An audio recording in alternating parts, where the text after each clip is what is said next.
Məkkə ətrafı ziyarətlərimiz davam eləyir. Növbəti ziyarətimiz Cəbələn Nur, yəni Hira mağarası.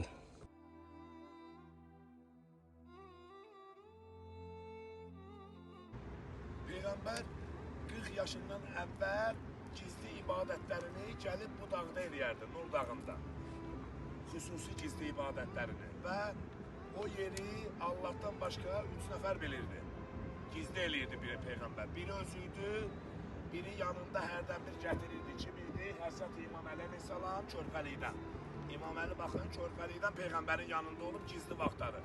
Qalmışdı ki, gedəndən sonra kim olmalıydı? Və biri də xanım idi. Kim idi? İslamı ilk qəbul eləyən xanım Həzrət Fatimə Zəhraya ana olmağa ləyaqəti olan Həzrət xanım Xədicə-i Kübra. Bu üçündən başqa heç kəs Peyğəmbərə o qədər məhrəm deyildi ki, gizli yerin bilsin.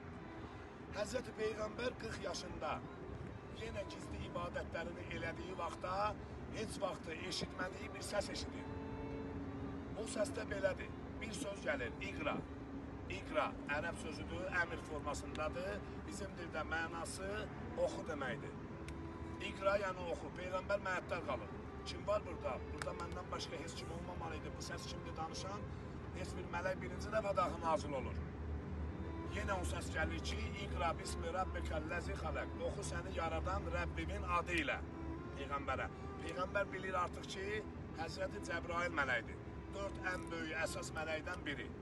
Bilir artıq Peyğəmbər seçilir. Ayənin arxası da var. Ələq surəsinin əvvəlləridir, insanın yaradılışından danışır. O Allah ki, oxu səni yaradan Rəbbimin adı ilə. O Allah ki, insanı bir damla mundar sudan, laxtadan yaratdı.